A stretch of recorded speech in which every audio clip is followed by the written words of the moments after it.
All right, everybody, welcome back to another episode of the Western Rookie Podcast. The closer we get to September and October, the more I wish I would have not decided to skip my Western hunts this year and just kind of see how it played out instead of, just chopping it completely off, because I'm starting to hear people talk about, their upcoming plans and stuff like that. And today's guest is going to tell me about his upcoming Western plans. Well, he lives out West, so it's not like it's some crazy from New York to Wyoming type plan. But today's guest is Mr. Bryan Broderick of Day 6 Arrows. What's up, dude? Not much. I hadn't talked to you in a while. Yeah, it's been a while. A while, and I'm glad we got to touch base today, because you always have some pretty interesting things to say and some adventures that you usually go on, and some stories to share. So, welcome to the podcast, man. Well, thanks for having me. Absolutely, absolutely. So, right out of the gate, do you have any big plans for this upcoming season? I do. This year will be a little bit more of a selfless season for me. We live right in like one of the best units in Wyoming, especially as it pertains to elk. And even as a resident, it's only like 35% draw odds. Which kind of sucks, because like my place is in the middle of the unit. Mm-hmm. So if I don't draw like the unit in my house, I have to, travel out and go, go across the state or somewhere else. But I always put in for myself, my wife, and my two sons, and all four of us drew. Oh boy. Which is like astronomical odds. So I'm going to be doing a lot of guiding this year. And then another good friend of mine, Andy Mill, he has the Mill House podcast. It is a fly fishing centric podcast, but he's a super wonderful person, and in the fly fishing industry is very, very well known. Yeah. He was gonna he hunted in Wyoming last year, and he didn't have any points this year. And he said, "Where should I put in?" And I said, "Well, just put in for my unit. There's always the random draw odds." Mm-hmm. And so it's like less than 1% to draw like the maybe 10. They always keep so many tags for people to just draw randomly with no points or less than points. Yeah. So I said, you should just put in for it just in case, because his close friends own the ranch that surrounds my place. Okay. But it takes like 15 points for a non-resident to draw, so he's never put in for it. Well, he actually drew one of the few random tags with 0 points. So, and then Hunter, that works with us on another project, he drew a less than 1% moose tag right across the line in Montana. Yeah. So I'm going to spend a week with Andy elk hunting by our house, a week with Hunter moose hunting in Montana, and then the other 2 weeks are probably going to be with my boys trying to get elk down by our house. So it's going to be a very busy September, and it's always, I never make plans for Western stuff, because the draw odds always just throw a kerfuffle into it, Yep. But I told my wife this year when we were applying, I said, this year for me is going to be the year of the deer. I'm going to go find a really big deer on the mountain and hunt that deer and try to archery kill a really big deer. And because I saw two giants basically above our house last year after the season was over. And now I'm basically an elk guide. So I'm not going to be deer hunting much. So I don't know if that's exciting or not, but that's probably what we'll be doing. And then we'll be in South Dakota in October, and probably in West Texas in October. on mule deer is the plan Okay. anyway. So then are you trying to sprinkle in some November, January whitetail in there as well? Yeah, I'll be in Oklahoma Yeah. in November. Yeah. Um, so I'll be there probably the first 3 weeks. Um, and that'll probably wrap it up. Yeah. The good thing is uh my oldest son is finishing up seminary college in Oh, Wake nice. Forest, and his elk tag that I put him in for actually is good in December as well. Okay. So December will probably be spent once he gets out of school. He'll come home, and we'll probably go up there and try to rifle kill a bull for him Yeah. around Christmas time. So it'll That's be busy awesome. this year for sure. But um, heck, I mean, we can't get away from the shop right now to do anything. Yeah. So I think this is a lot of very wishful thinking on my part. Yeah. How I've always thought about the guy and I've had to make decisions like this before, whether some years, well, one year I drew or I put in for South Dakota, got South Dakota. Okay. Well, that year I also put in for Kansas, not thinking I was going to get it, but I got it. And so that conversation for me is, hey, honey, I'm going to go to South Dakota for a week in October. I'm going to come back. I'm going to hunt the Iowa rut, and then I'm going to leave immediately, and I'm going to go to Kansas to hunt the Kansas rut as well. And so, how do you, not knowing if you're going to draw or not, how do you balance out all of your hunts throughout the year? Like, have you ever had to say, well, I got the tag, but I'm not going to use it type of scenario? Unfortunately, that's been it's happened a lot. Mm-hmm.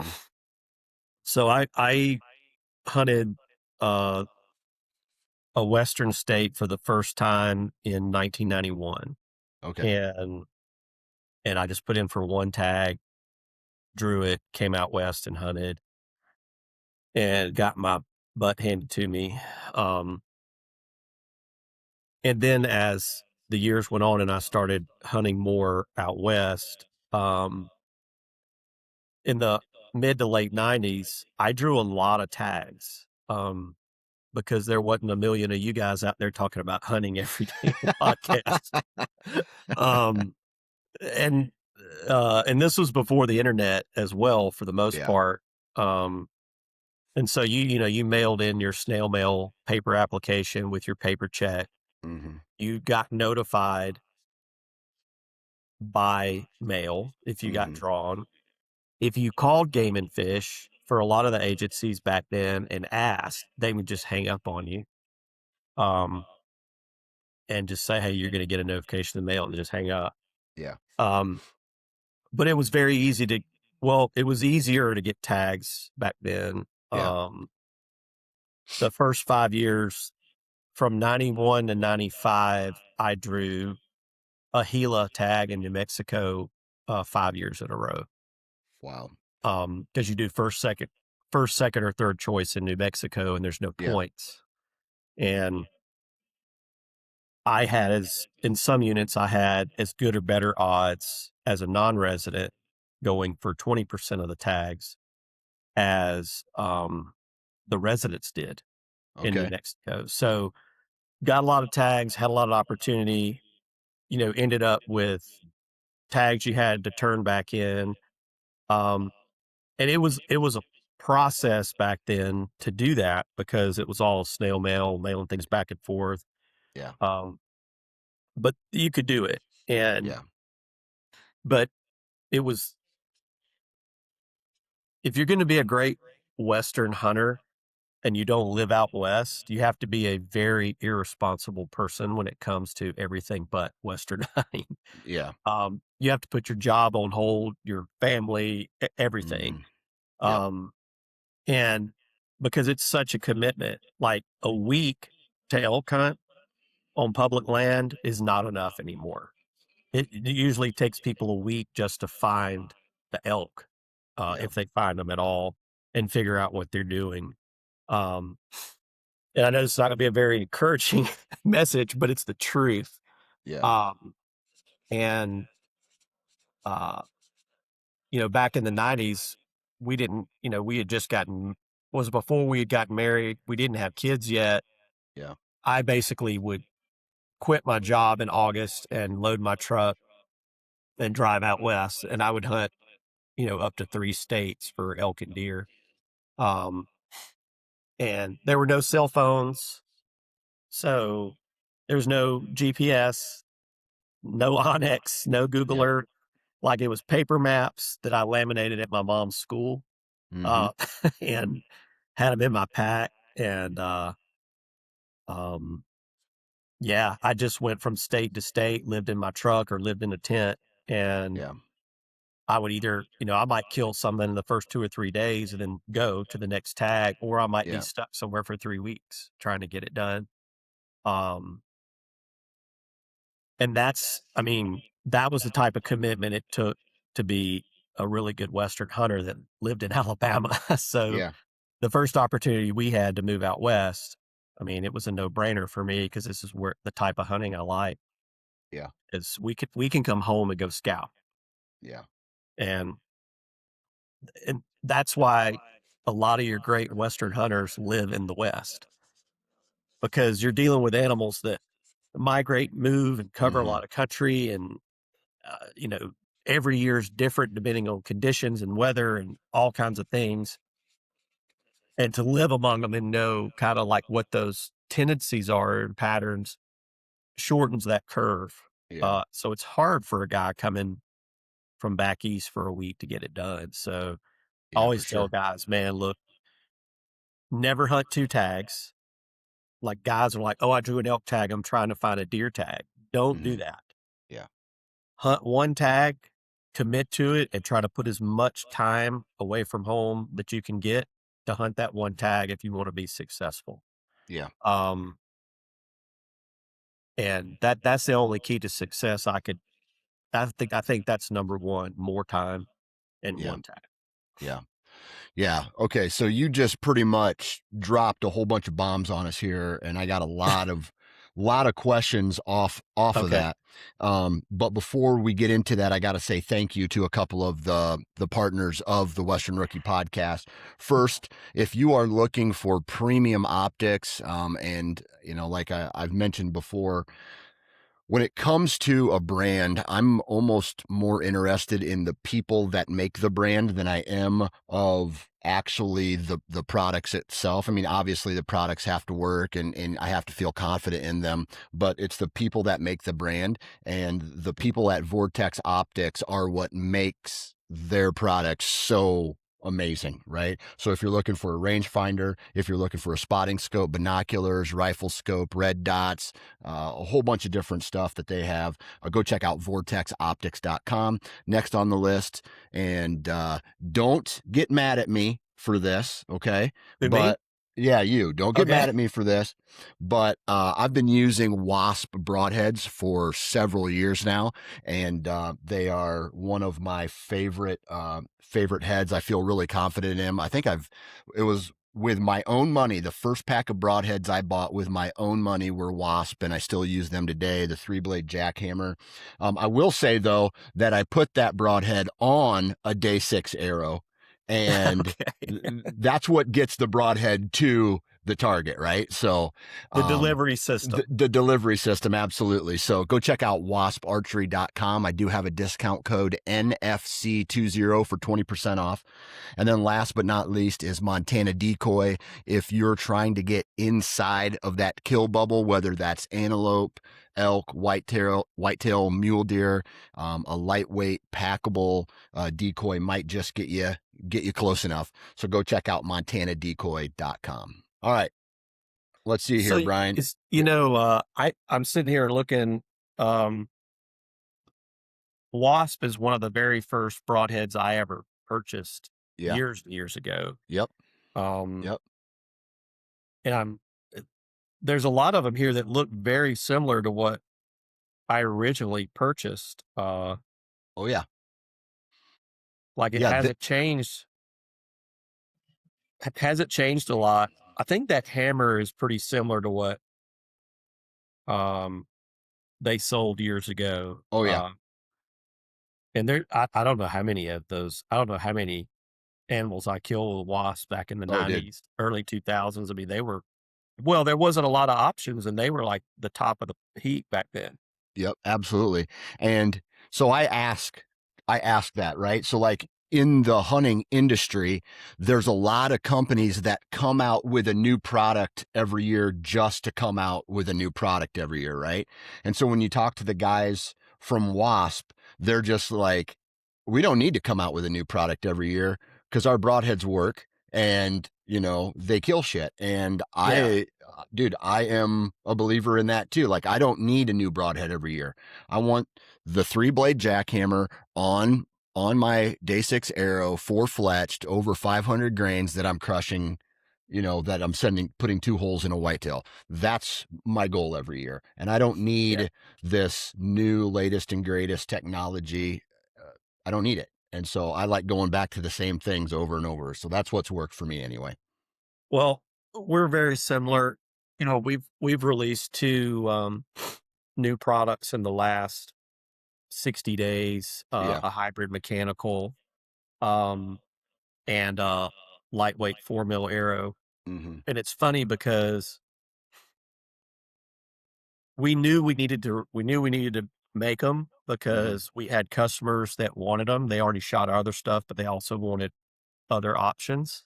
Right. Um, and then we also knew that we had people that are just never going to shoot a fixed blade head, Yeah. and they're going to go buy a mechanical and shoot it at elk. Yep. And so we thought, like, that's 99% of the people that we're not reaching. So Yeah. let's build the best hybrid that will work for big game. And because like we won't make anything if it's not an improvement over what's out there. Right. We're not just going to Right. make something to join the segment of the market. Right. We want to build the best of everything. But it's funny, we've released all this stuff, and out of our collective group between Day 6 and Remy's group, there's Hmm. about 8 of us. Everybody still shoots the HD arrow. Everybody Right. still shoots the Evo fixed blade broadcast Yep. because it's so tried and true. It's just hard to move over to something new when you've got hundreds and hundreds and hundreds of successful Oh yeah. kills with that Under setup. that. Yep. Yeah. So, Yep. I used to do a lot of fishing, and, don't leave fish to find fish, you Right. know, and don't, if it ain't broke, don't fix it. And so that's kind of where we are. And, but it's funny because, and we'll get off this product topic, but it's funny because we will sell more of the new arrow than our other 2 arrows combined, and Hmm. more of the new broadhead than all of our broadheads combined. Yeah. They will be our 2 flagship products. Yeah. And I do feel like they are the best in those categories, but it's not something that we shoot Yeah. for the most part. Yeah. So it's I don't know, it's it's weird. I, Yeah. I mean, I could be very happy shooting the same arrow broadhead combo that I shot on that first hunt in 1991. Yeah. Like I can be very happy shooting that. And here we are, what, 35 years later, or I don't, Yeah. gosh, is that what that is? Yeah. I think so. Yeah. Yeah. So, yeah. I mean, Yeah. Let me ask you this. What yeah. on that 1991 uh elk hunt that you went on, what Yeah. what bow did you have? Oh, I can tell you exactly. I had a high country sniper. You ever heard of that? No, I have not. Okay. High country was a big brand back then in the late 80s, early Okay. 90s. Um, had a high country sniper, and then um, at that time of year, or around that year and near there, Alpine Archery.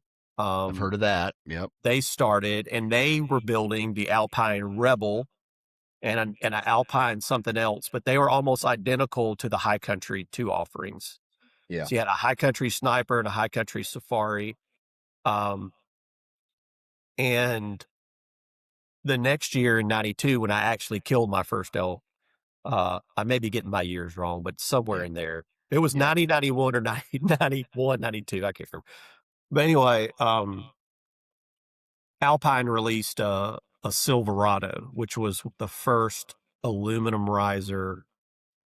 aluminum riser bow that I had ever seen.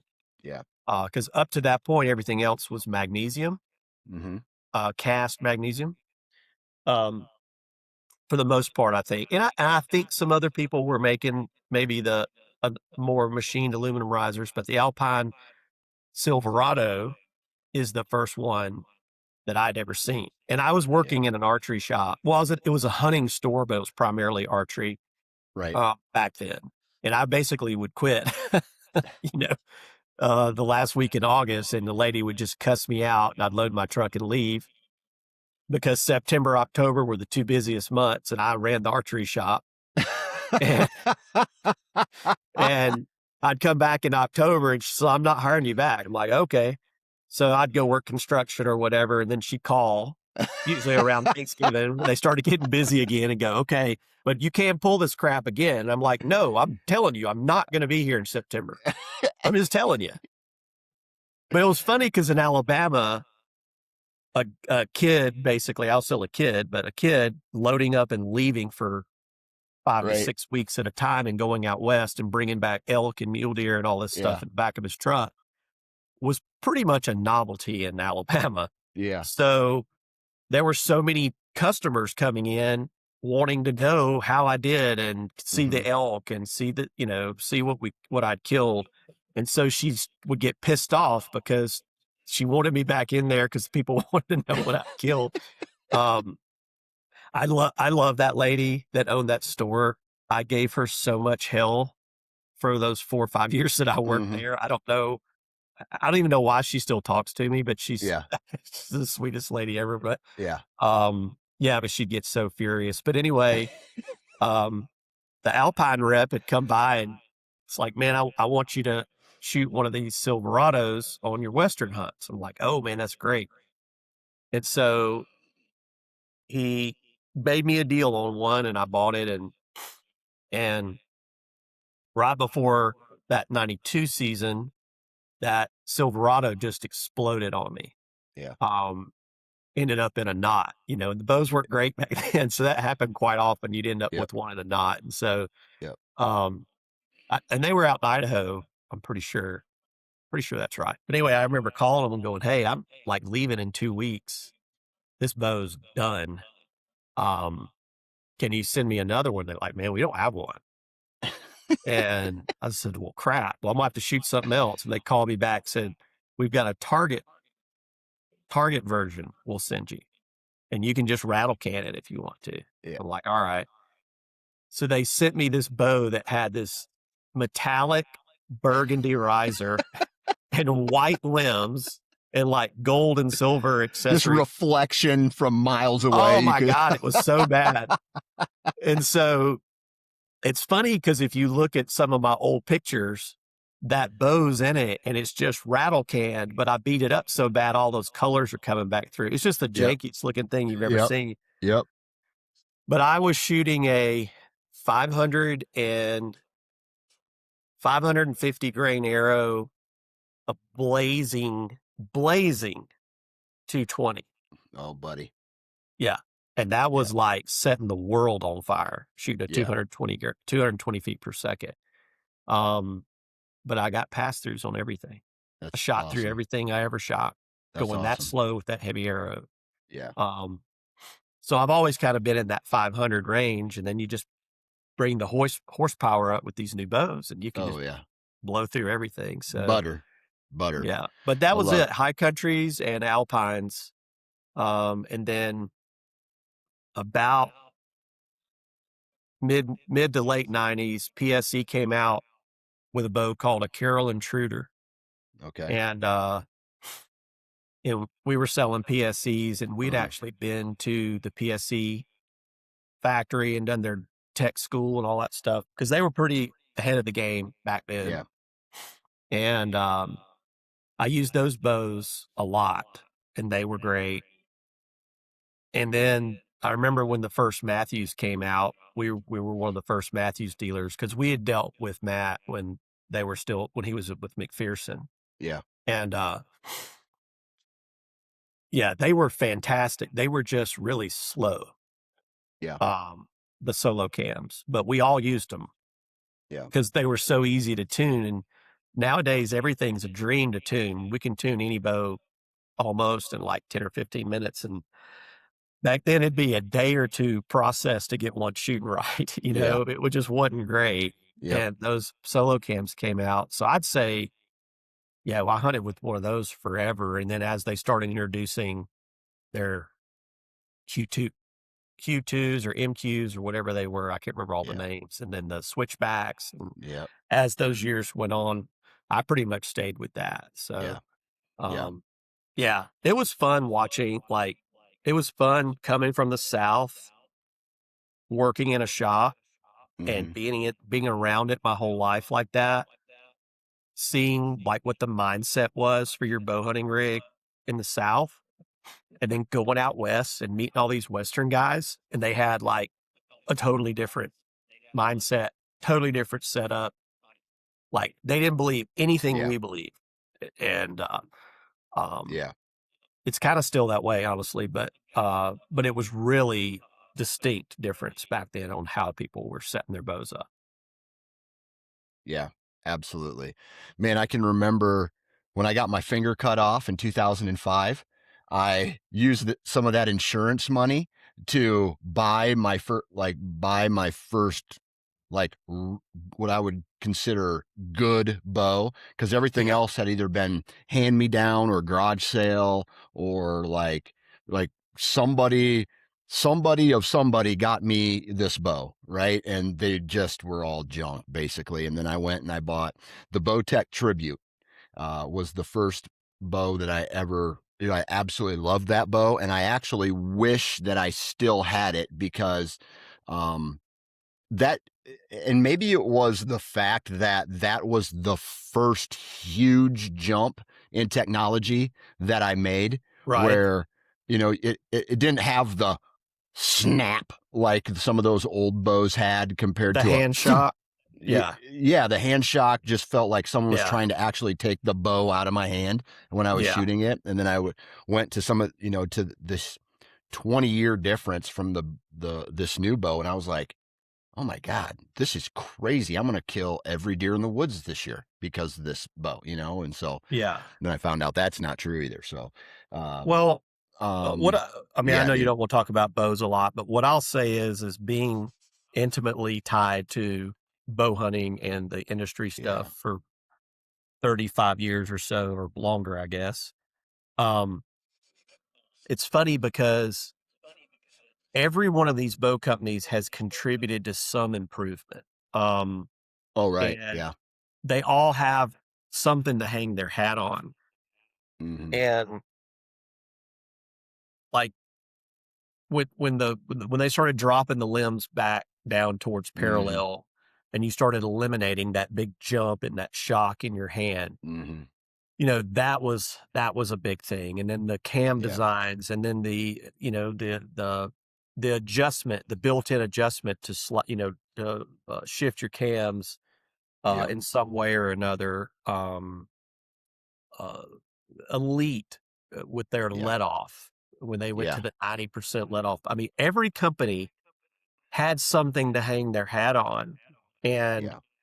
now what you have is all these bows have great technology because they're all sharing it now via Yeah. royalties or whatever. Hmm. Um, and it just boils down to execution now. Right. So, like, they all can do the same thing, but who is executing better Yeah. and on a more consistent basis with quality production, quality products, components, the screws, the everything, the Yeah. quality of raw materials. And it's funny because like there's two companies that just are heads. Like head and shoulders above everybody else. And it baffles me. I'm like, you guys all share the same technology. Why can't all the other companies under the top two just buy one of those other bows and look at it and go, okay, well, they're using a better screw, a better material, better Hmm. hardness, a better connection, Yeah. whatever, better limb materials, but why can't they just look at that and go, well, this is what we need to do? It's not rocket Yeah. science. But still today, you've got companies that are building, like, they have all the tech, they're just not executing. And it's so Yeah. frustrating because, um, to me, I feel like competition drives a better market for the Yeah. consumer. Right. Like, more people that are doing it right, it's better for the consumer because everybody's pushing everybody. But it's just, I mean, I don't know if you're Yeah. sponsored by Bose or not. We're not, but I mean, No. It's Hoyt and Matthews right now. And Yeah. the other stuff is just, it's those two at the top, and then everybody else is fighting for third, fourth, and fifth, and sixth. I mean, it's not, Yeah. Yeah. and we tune so many bows here. I mean, we get bows shipped straight from the factory for whoever, influencers or whatever you want to call them, and we set them up and tune them.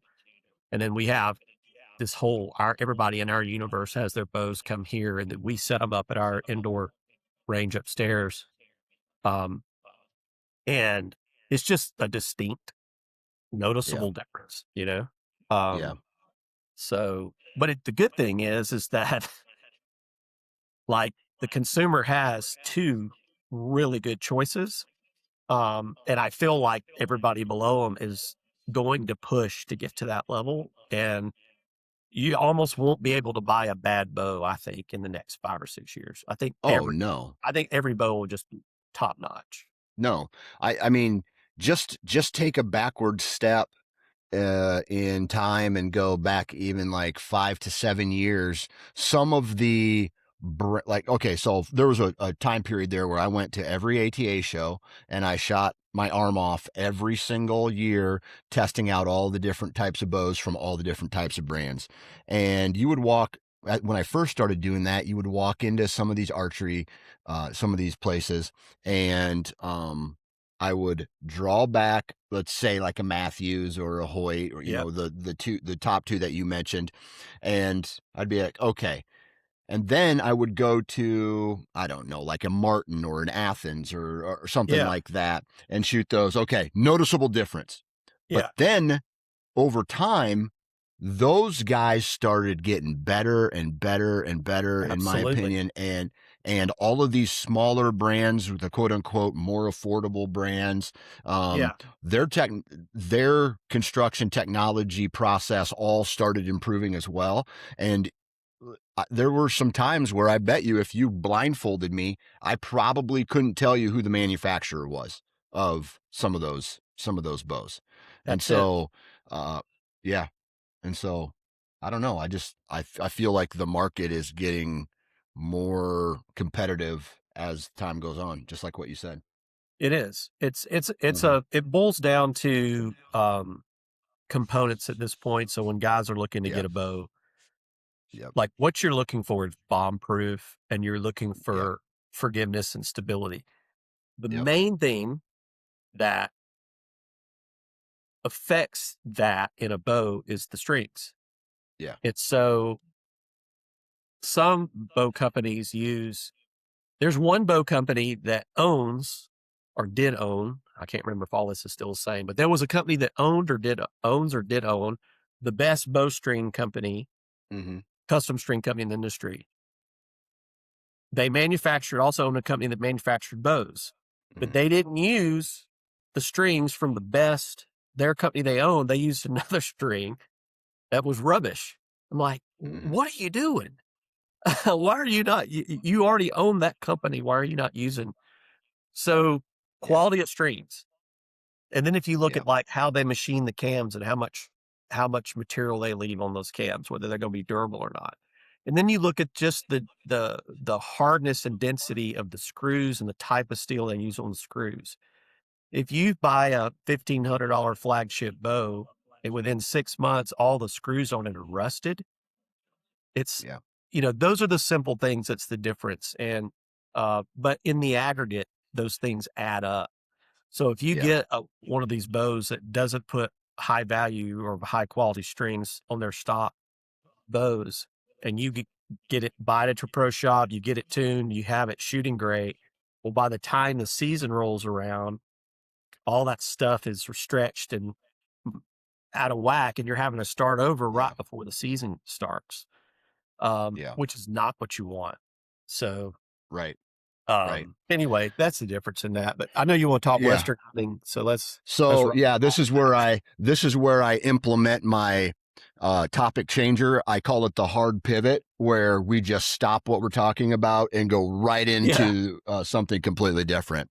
That was Okay. a good conversation, though, because I think it's something that people don't necessarily think about. I mean, you Yeah. probably, when you go to boat, like, you're not thinking about components when you're test shooting a bow. You're just like, oh, that feels good, I'm going to take it, right? Type of deal. Can I afford it? Yes. Does it feel good? Yes. I don't know, put it in the cart and buy it, type of deal. So, Yeah. um, hard pivot. I have a couple questions here. And Mhm. the first one is something you said back when you started talking about traveling for elk, right? And Yeah. you were saying that, and this resonates for me because I have gathered a ton of Wyoming preference points. And you said 1 week is not enough anymore to go and try to locate and kill an elk. Explain in more detail what you mean by that to someone like me who's put in all of the preference points and who Yeah. lives far away and has to probably balance a job and all that. Why not 1 week anymore?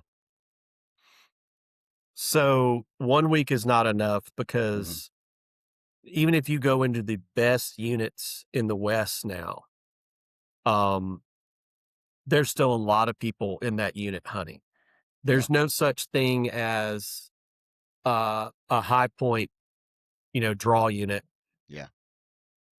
that you're going to go and have it to yourself and not see anybody. It's full Yeah. contact hunting now on public land.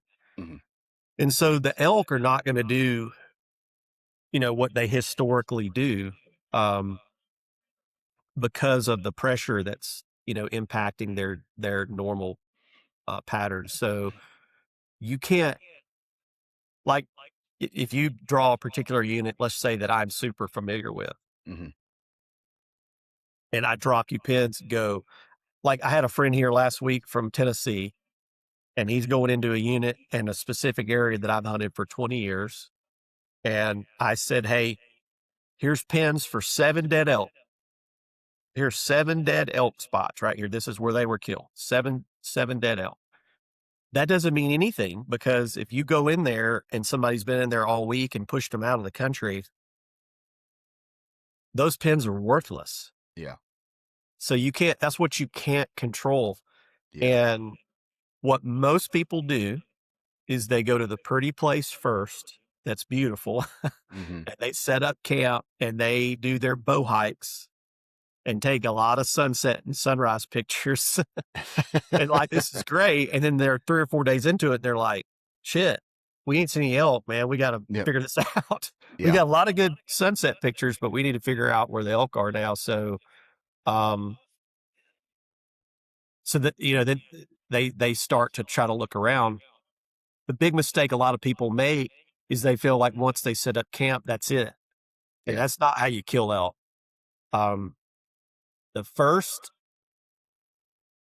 15 years, 20 years of me being an elk hunter, I hunted, on my back, tent, camp, Mm-hmm. set up camp in the middle of elk and hunted them. Mm-hmm. The last 15 or 20 years, it's truck. I'm covering ground. Um, I'm moving spot to spot to spot, until you find them. Yeah. Uh, because you're not going to cover enough ground on public land to find elk herds on your feet. Yeah. Especially if you're coming from back east, it's going to be tough. Right. So you have to be super mobile now. And you just never know where these animals are going to be based on what the pressure impact has been. So most people spend the first 3, 4, 5 days looking for them. And They may pick up and move at that point. These are the common mistakes. Right. And they may move and find them or they may not. Hmm. Most people end up finding elk at the very end of their week-long trip, and they're like, "Oh, we're going back. We're going back. If we'd have just had another 3 or 4 days, we would have got it done." That's what Yeah. everybody says. It's the same story, rinse and repeat. So they get the tag again and they go back to that spot. They go right back, right off the bat to where they found them at the end of their last trip. The elk aren't there because they've been moved again somewhere else. So Yeah. you basically have to give yourself a week to figure it out, and then you need a week to try to kill them. Because, like where I live, if I'm lucky enough to draw the unit around my house, I can look out my kitchen window and see bulls every single day. Yeah. And there's hundreds and hundreds of very mature quality bulls within 2 miles of my house, hundreds of them. Hmm. And you can't just walk out there and kill one with a bow. I mean, it's Right. hard. Even with all of that quality of that herd quality there, it's still very hard to close the deal, get within bow range, not Right. get seen, smelled, whatever, and get one killed. So you have to be just incredibly lucky, which luck plays not a big factor in Western hunting. Um, and you just have to put in the time. And Yeah. in my opinion, a week is not enough. Okay. Um, So the question I have, when you had your tent on your back and you were living in the elk and you were yeah, going where they were going, and then you changed to more of a, hey, I'm from the truck, I'm walking into them yeah, now. W- is there a difference? Like, are you walking more or hiking more because you're from your truck and you got to hike in yeah, to get them yeah, now? So you're yeah. actually moving around more on your feet. You're covering a lot more ground on your feet, Yeah. but you're doing these little strike missions to where you've got 2 days on your back, Mhm. not a week. And you're going in, and if you're getting in them, great. You stay for a couple of days. Um, and then if you have to walk back out and resupply or whatever. But what you end up doing a lot of is in and out, move to another trailhead, in and out, move to another Yeah. trailhead. You're basically just going through these drainages. Yeah. Um, Elk have to have water. Mhm. So you're just hunting drainages that has live water, standing water in it. Um, if you're hunting areas that doesn't have a lot of water, you're not going to have elk in it. It's just pretty easy Yeah. stuff. So you can eliminate a lot of country that doesn't have water. Um, to shorten your learning process, but you're just basically going up different drainages until you find elk. Um, but you have to spend the night pretty close to where you're going to elk hunt. Um, a lot of people camp low, right on a water source, like right by a creek or whatever. Mm. I don't do that. I camp high, open, away from where they're going to be. But I want to be high where I can hear, Okay. and a lot of different at night because uh, I found most of my elk on public land in the dark when I first started hunting. When I first started hunting, I would either, depending on what type of unit I was in, I would either hike all night and listen because they're so vocal at night, Mhm. uh, or either I would drive, depending on which kind of unit it was. I'd drive, park, sit outside the truck and listen, drive, park, sit outside.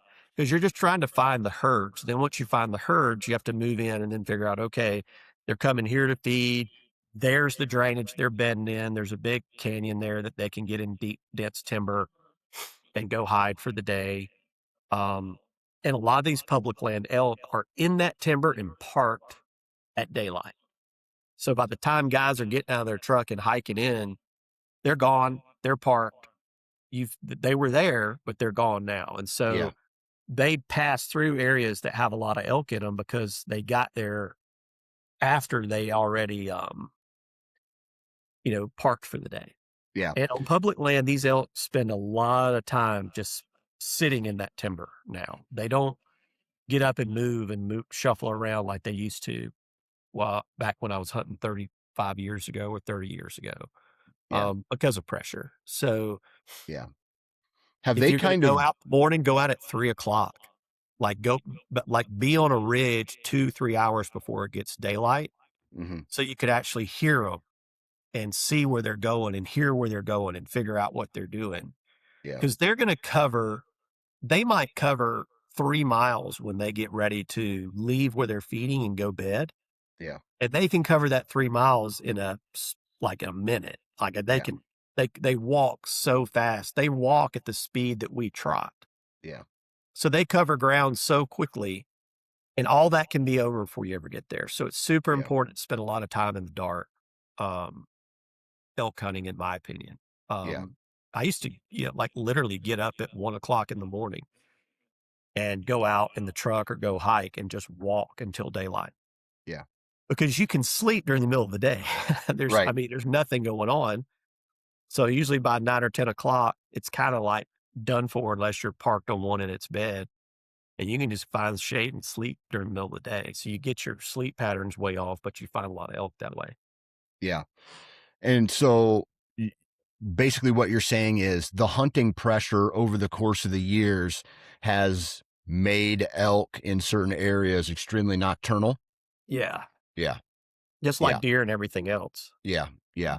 So when it comes to trying to kill them and get close to them, how are you, on high pressure nocturnal animals, how are you getting close enough to them while they're on their feet and moving? It's extremely hard on public land. Number one, I am not calling Yeah. at all, Okay. like Ever. ever. Yeah. No. Yeah. So I'm sure all the game call companies would cringe if they heard that, but Yep. the crap they show you in the videos is not how it works on public land. Yeah. No, I mean, I'm not making a peep. And the true elk killers that I know, same way. Yeah. There's no call being used. So like when you figure out where they're going in the mornings, um, if they're leaving you enough time in the morning, um, to be ahead of them when they're coming back to their bed, that's your opportunity. Yeah. And what I try to do is if I can't get ahead of them, I always try to hunt the last cow. Yeah. So if I can keep the last cow like within sight or try to stay within a decent range of that last cow, um, what'll eventually happen is the bull's like, okay, that's enough. We're going to the dark timber or whatever. They'll usually circle around and push those last few straggler cows up. They'll nudge them and push them up, and that's your opportunity on those bulls. Um, and then the same thing in the afternoon. You have to, like, you can't go sit right next to where they're bedding, Right. because as the thermals change during the day, it's eventually going to pull your scent up in there to where they're at. Yeah. So you basically have to pull back, get 3/4 of a mile to a mile away from them.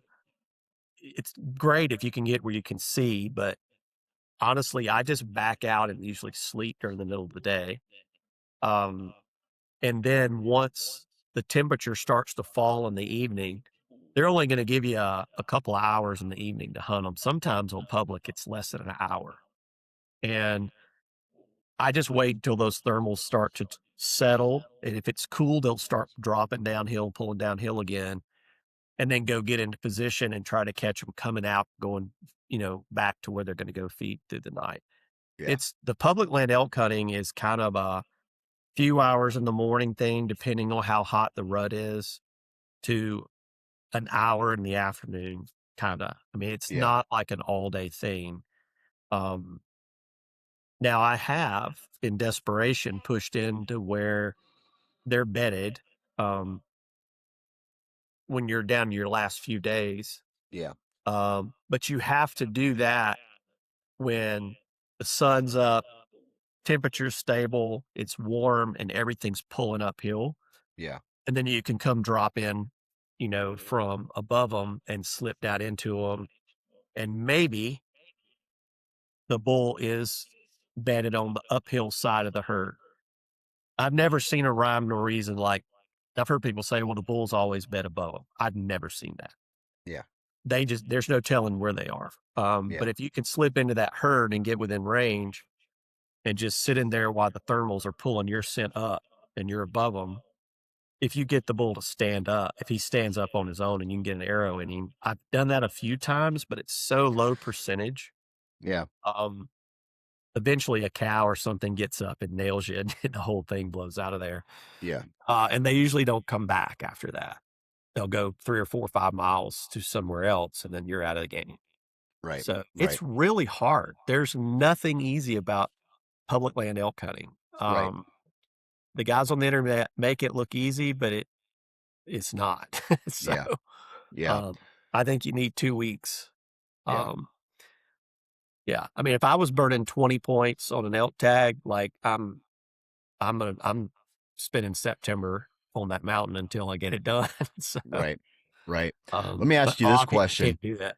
How often when you're in your approach, whether maybe you know where the elk herd is at, you got in there early and you identified it, or you're in the middle of your midday nap, Yeah. and you know where they are and you're waiting to move in on them to hunt them on their way back to water or wherever.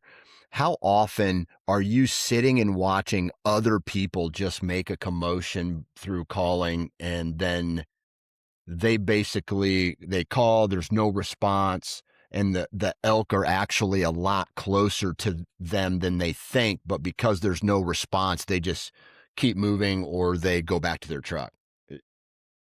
Man, um, it's really funny that you asked that question. I'll be honest with you. Like, normally on public land, if I have found the elk and I'm sitting on them, Mm-hmm. I'm usually not seeing people. Okay. Uh, like most of the time I see people on the mountain on public, they're not where the elk are. They're not even close to where Mm-mm, the elk are. mm-mm. Okay. Not that I've seen. Yeah. Um, it's funny. I've met over the 35 years of public land hunting.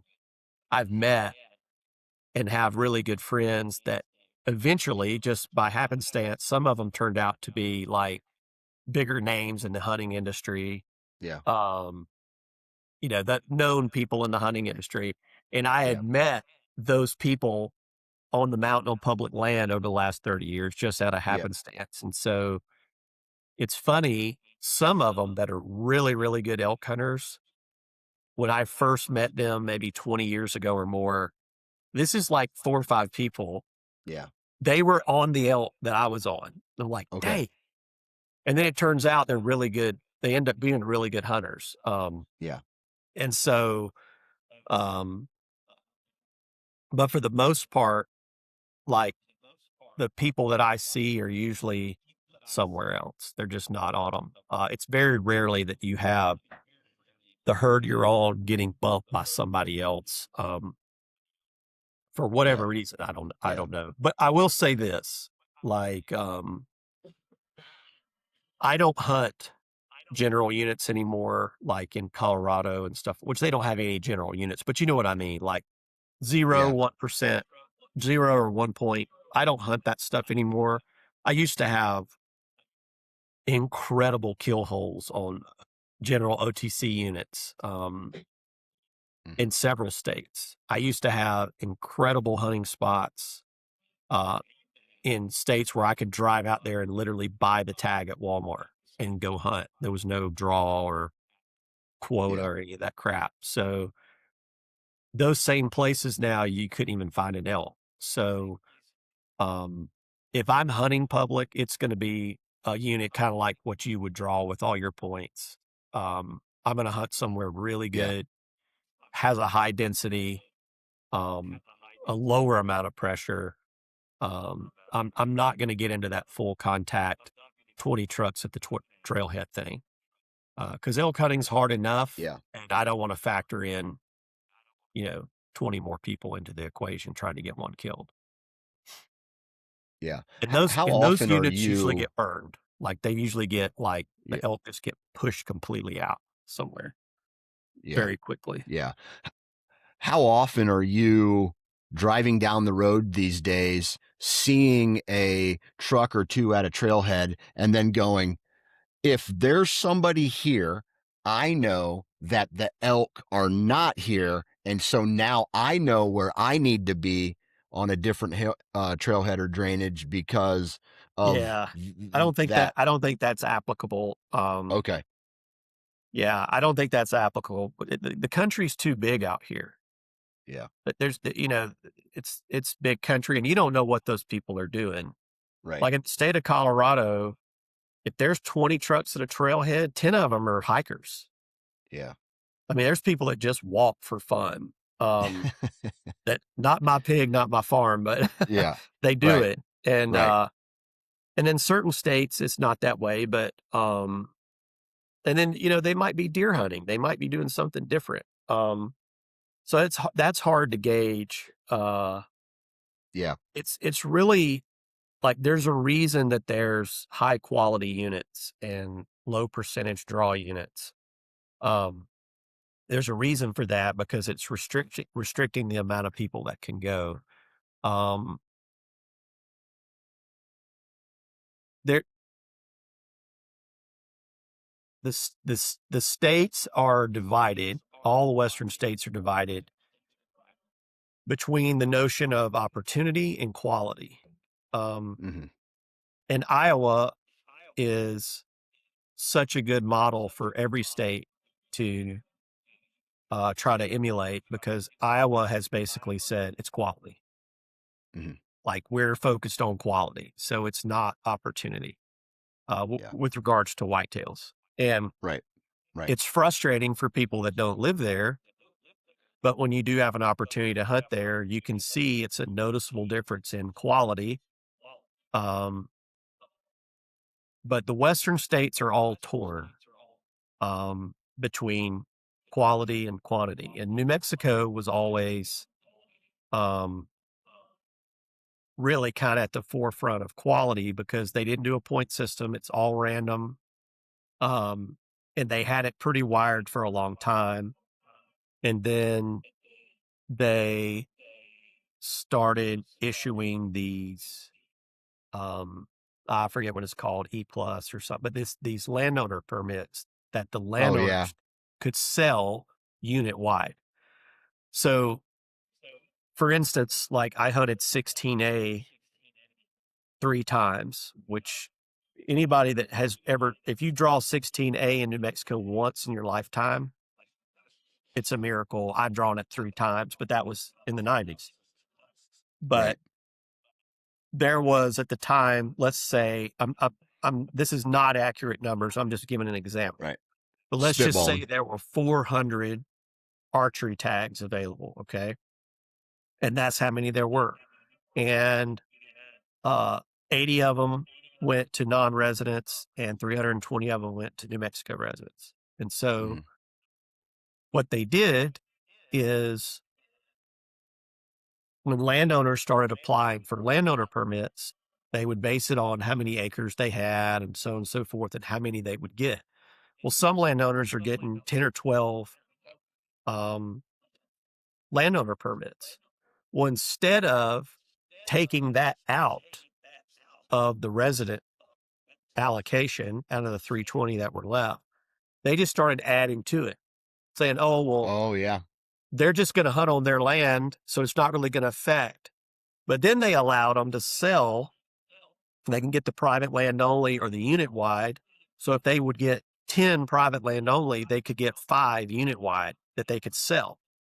Hmm. So the people, they would get tags, they would sell them. And then the people that were buying the tags didn't even hunt on their ranch. They went and hunted public. So that's what's happened in New Mexico. And now there's as many landowner permits being issued as the original 500s that basically doubled the impact on every unit. Therefore, the Dang. quality has, gone down. Yeah. Arizona and Nevada are still quality based, but because it's very Yeah. hard to get tags there. But even as a resident, I know residents that are in their 50s and 60s that have drawn 6 or 7 elk tags in their life. So how is that even? So they've just ignored opportunity all around. So it's a hard balance Yeah. as to, you know, Yeah. the places that are quality and low impact as a non-resident, you almost just can't hunt.